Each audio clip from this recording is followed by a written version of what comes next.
Hello, it's Melanie, aka the Batshit Psych Chick, and as promised, a little unboxing of my latest deck, the Bee Tarot. First of all, the box. It's a great box for however you choose to store your decks.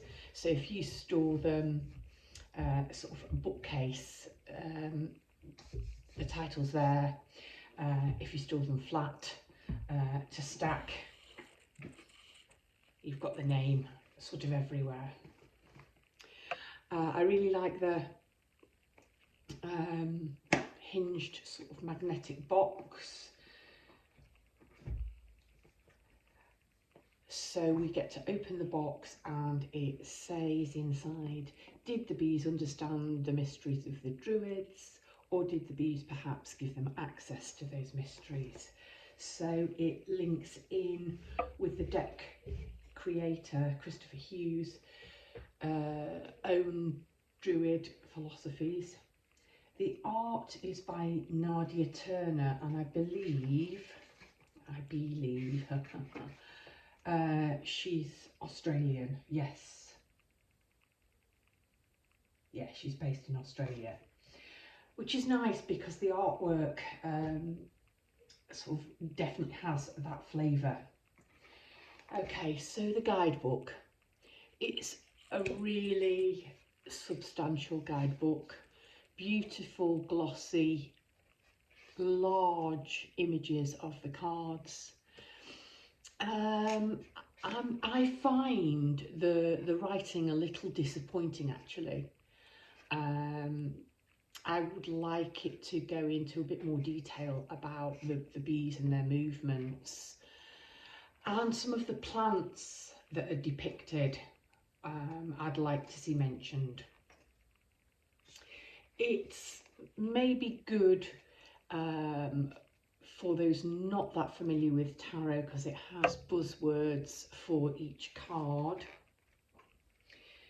It follows pretty much standard Rider-Waite-Smith imagery. I think the only thing which is really different is just that they've renamed the suit of cups as jars, but everything else is the same. There are some nice spreads in the back of the book, which is a nice way to get to know a deck and to familiarise yourself with the different cards and the combinations of cards within a particular deck. On to the cards themselves. I have to say my initial feeling was really one of disappointment when I held the cards, because the stock is very, very thin. And I felt that they felt flimsy. I think I've got used to them a little bit because I have gone through them. So although I'm taking you back right to the beginning, I've gone through them. I've drawn, I've christened the deck. I've drawn my first cards from it. I think I will get used to the fineness of them, but I did find them a bit slippy to shuffle, and like I say, I was initially really disappointed with the weight. I think it's something I'll get used to, and I would imagine that readers who like to shuffle and cut like a poker player will find these easy to work with because they flip. I just see them starting to get sort of bent and tatty looking quickly. So I'll quickly just lay out the major arcana so you can have a little look at this.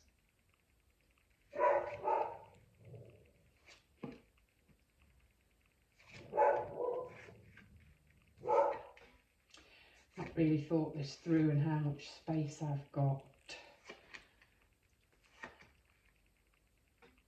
But we'll make it work. Shush.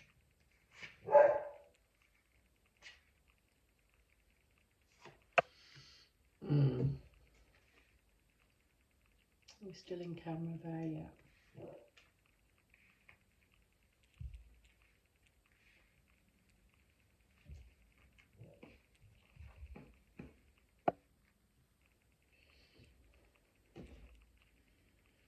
Can we get a sixth there? Yes, we can.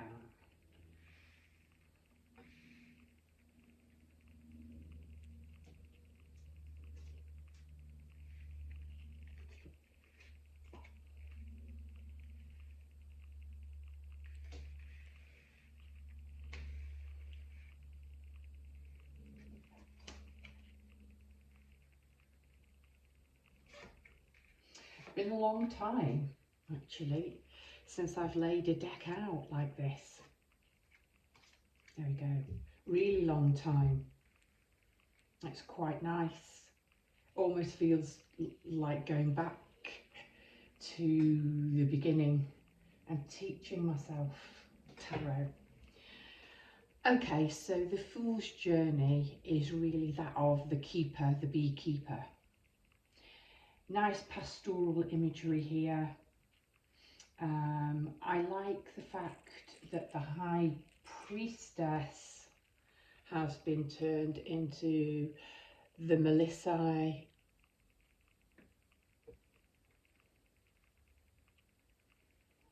And the Hierophant has become the Delphic bee and is feminine.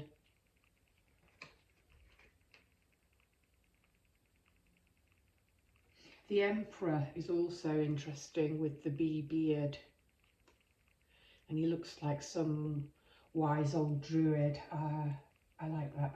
I like that a lot. The Lovers has become the honeymoon. That's nice. The Chariot is the barrow and the hive being carried. The Justice card is nice, it's interesting there with that sting.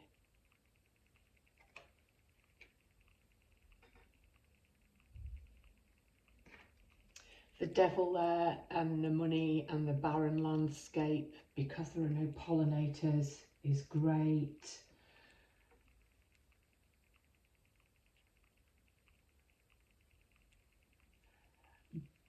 Judgment as rebirth is nice. And the World cast as a male here. Usually a female figure. I don't recall seeing a male world figure. And he's cast off his beekeeper's costume. And there he is. And instead of the red ribbon, we have the bees. That's the major arcana. The cards, holding them up to the camera is nice. They're matte and they've got almost like a sort of tapestry finish. I have another deck which is like that, and it photographs nicely, it films nicely. Yeah, I'm just looking through the camera now, even at quite a distance. It's nice. And you can see the sun's coming through. I'm not getting too much of a glare at all. So that's something to think about if you use your cards on camera or like to photograph them. Then I'll move on to the decks themselves. I'm just going to pause the camera, I think, whilst I do this. So that was handy. Also gave me time to gather my thoughts. I really like the Wands deck. It's got the fire energy, the spring, summer colours.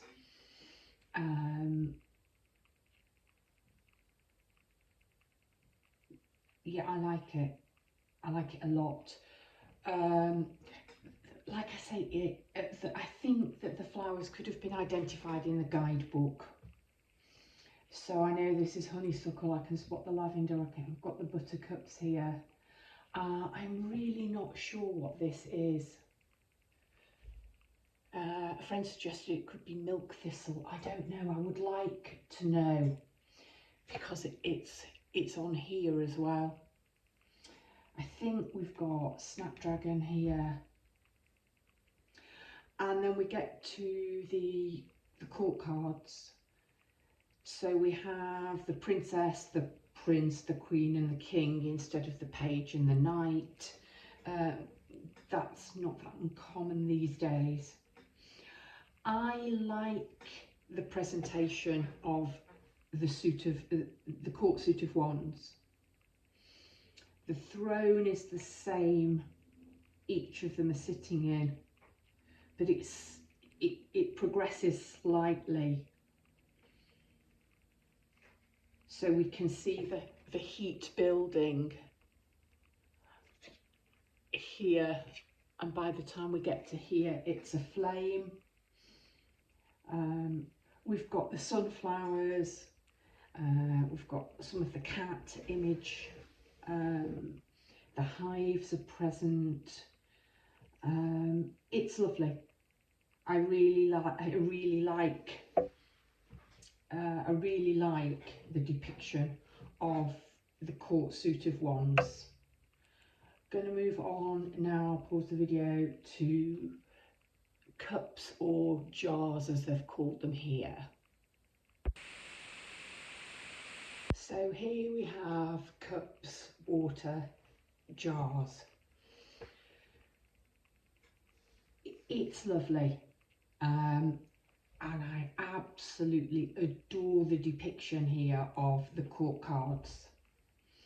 He is just absolutely lush, sitting there dripping with honey. She's super fertile, kind of empressy. I really enjoy, again, they've all got a honeycomb throne, but it looks slightly different. They're all on the same landscape. You can see the lighthouse on the headland, the connection sort of to water and sea.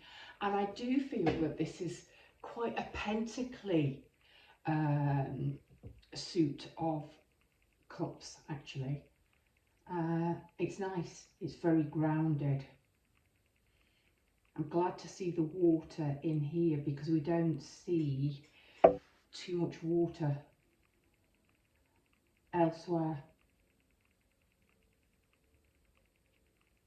Particularly lovely at 10 and 6. Yeah, I like this deck too, this suit too. Next suit, swords. I'm not keen. So second, penultimate suit, swords.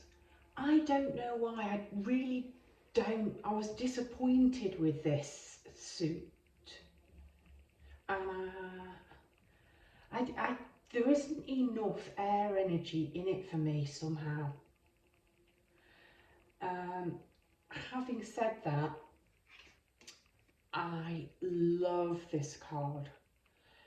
It stuck out immediately. A really nice image of the Seven of Swords for me. The Four of Swords, I don't know, it doesn't capture the essence of the meaning for me. And I'm not too sure about the court cards, and I've loved the court cards in the preceding two suits. He just looks manic.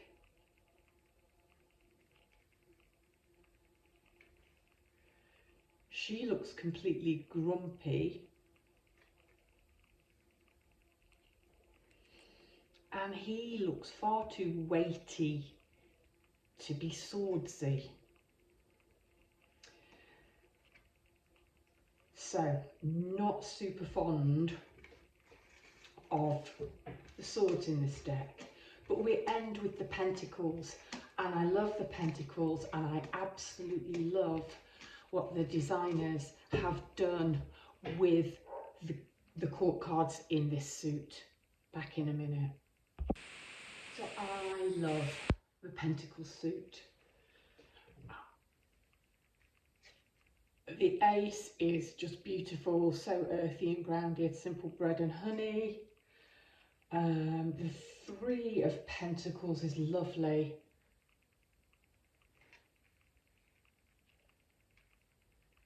The six and the seven I really like.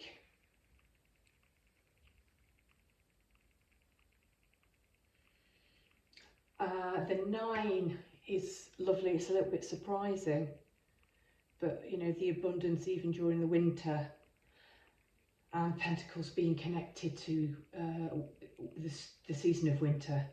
I think that's well thought out.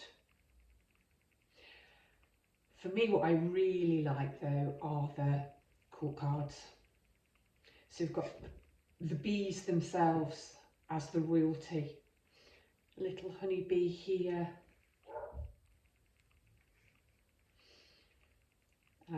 A wasp. The queen bee herself. And the mighty male worker drone, without whom the whole hive couldn't function. It's a nice deck. There are some great spreads, and I'm going to enjoy reading from it. Let me know what you think of it, which cards were your standouts. Blessings to you.